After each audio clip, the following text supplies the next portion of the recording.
Hey there everybody, my name is Kat Bowser. I'm your resident fantasy therapist and welcome back to my channel. Those of you here for the first time, welcome. My name is Kat Bowser. I'm a licensed therapist. I'm also a writer working on my first two novels, one a standalone, one the start of a series.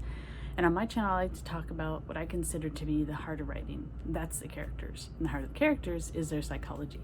So that's the angle I like to take with pretty much everything I talk about on my channel. So today, let me take my glasses off because I'm getting a nasty glare. So today I wanted to talk about The Chosen One. Now I have done a trope diagnosis on this trait of characters before, so I want to do something different this time. Those of you who have been on my channel for a while know The Chosen One is not a favorite of mine. In fact, it is probably one of my least favorites to see in fiction. However, it doesn't mean it can't be done well, and doesn't mean it has not been done well. So that's what I want to focus on today, is what makes a good chosen one. So for this video, I want to focus on a chosen one that I actually like, and I actually like them quite a bit. And that's Usagi from Sailor Moon. So Usagi she is the last one that you would ever expect to be a chosen one, which is usually something I don't like. One of the issues I usually have with a chosen one is that they are wholly not adept for whatever the purpose they're supposed to be doing is. And that's her.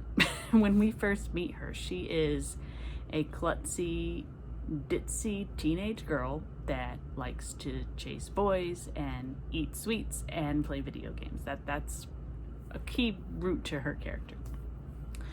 But I think what makes her a good chosen one is that they do something that I wish more chosen one stories would do. She is not prepared for the task at the beginning. The purpose of the story is to prepare her for the task. And by the time the task comes, she's ready. And I think that's something that a lot of stories do not do. They kind of put out there that the chosen one is ready now. And most of the time they're not. And that's why people don't like it. But with Usagi, it takes a different route, in that when we first meet her, she's wholly unprepared for this task. Her first adventure out on her own is a disaster, and she's actually saved by a tuxedo mask because she breaks down in the middle of a battle and starts sobbing.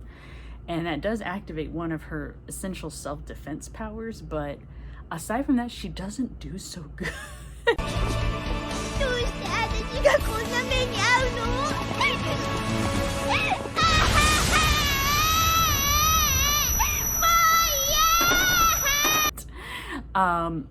And this continues for her first couple of adventures out. It really doesn't start to change until she meets the other sailor soldiers.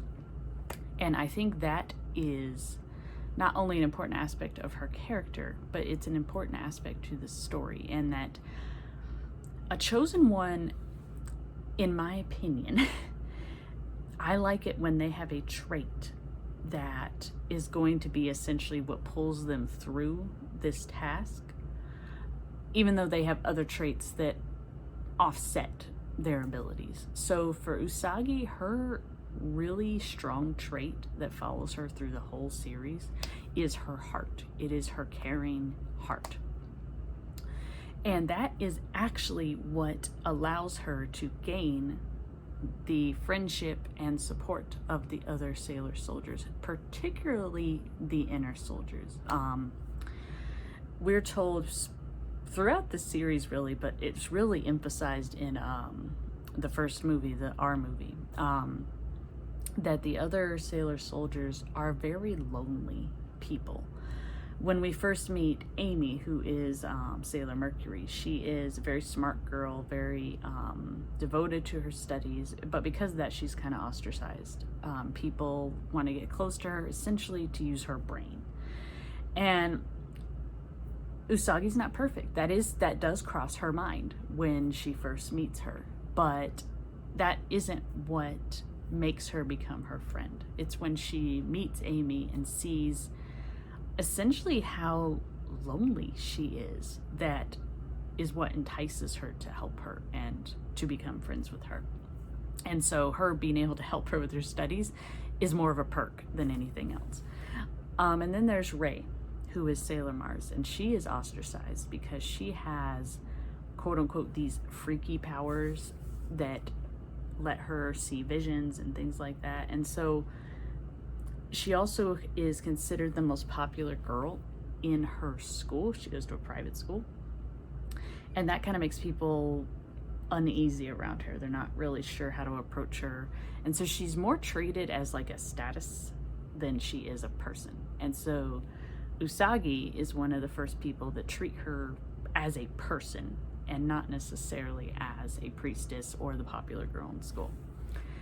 Then you have Jupiter, or Makoto. She's called Lita in the original dub. She is a very protective girl, very strong, and doesn't put up with any bullies. And so she gets into fights. And so people have heard all these rumors about her that she hurts people, and so they stay away from her.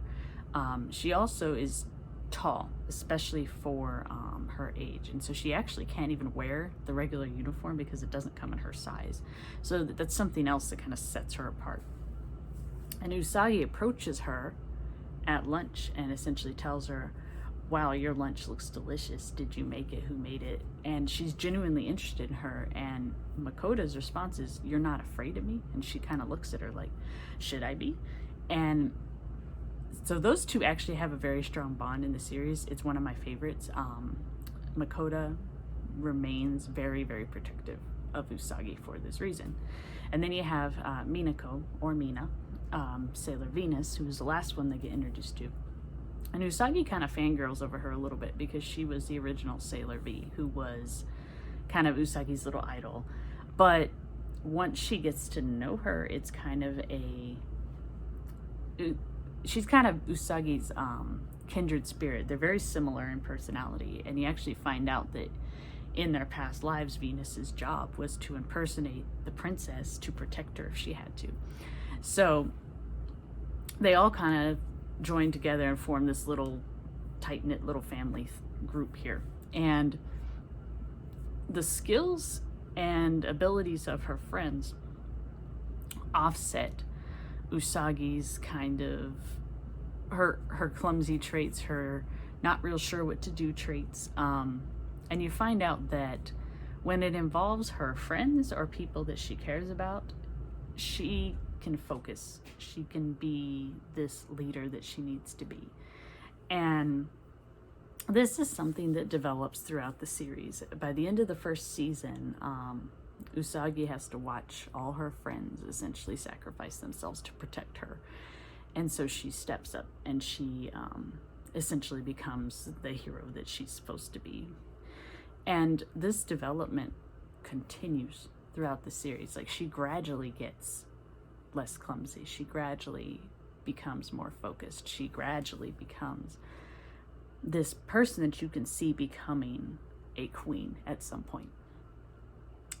And it's even more obvious in the manga, because in the manga, as she goes along, she learns when to use her mercy and when to not use her mercy. So in the anime, they really focus on she will forgive pretty much anybody, and that is an aspect of her character.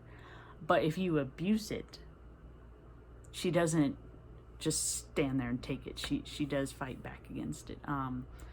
She does kill her enemies in the manga. She gives them chances to redeem themselves if they opt not to, and they're threatening her family and her friends. She takes them out. That's what she does.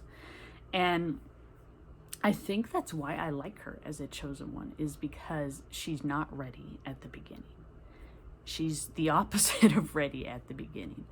But she does have a character trait, her heart, her caring heart, and her desire to connect and make friends with people, that help her learn and grow throughout the rest of the series until by the end, when you see her at the very end as this essential champion, it makes sense and you believe it.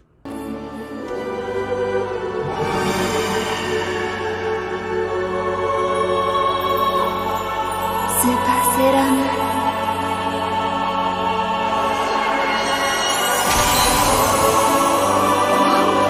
あの姿はネオクイーンセレニティ。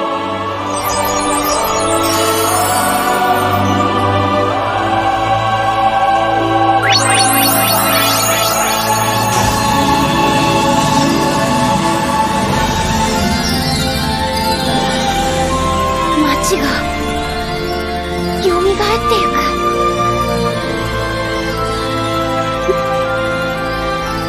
メシア。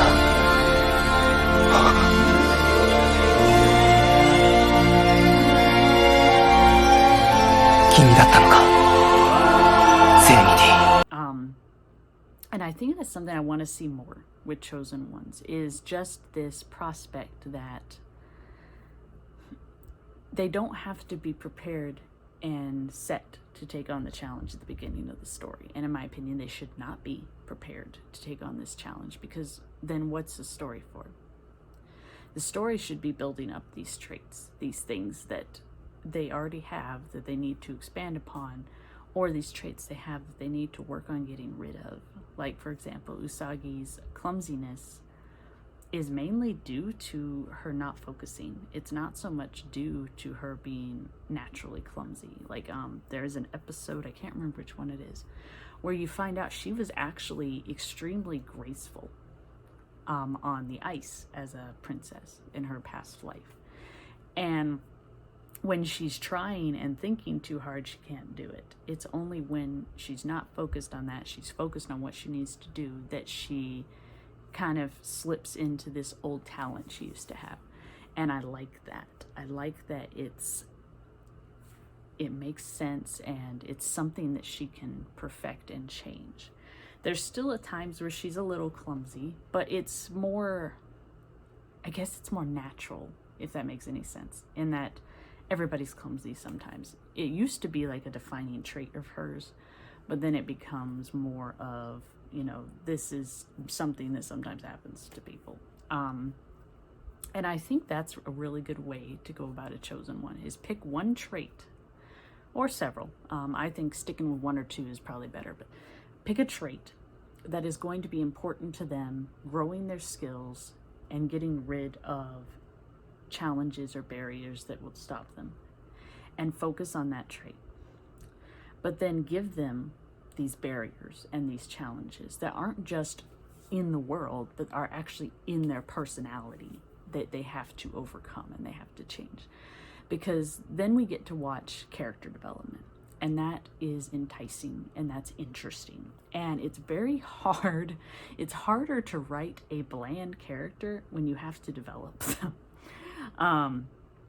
And I think that's what makes me like her, like I said, is that she does have these core personality traits, but she changes and she develops and she grows better and she grows stronger, not just through herself, but through relationships with other people. And that's the other thing I like, is that she could not do all these things that she does if she didn't have her friends with her. Not necessarily because of their power, but because of their relationship. And I really want to see more of that in stories. Like I've said before, platonic's my favorite kind of relationship. So that's just some of my thoughts on what I think makes a likable chosen one. So I'd appreciate any of you guys' comments below. I'd love to read them, because I know chosen one is either hated or really loved. So I'd like to hear your thoughts on what do you think makes a good chosen one. As always, if you guys have suggestions, feel free to leave them below. I'll get to them as soon as I can. And if you want to make sure you don't miss whenever I upload, make sure you subscribe and ring that bell so you'll get notified whenever a new video goes up. I try to upload twice a week, once beginning of the week, once the end of the week. And until next time, take care, guys, and hope you have a good one.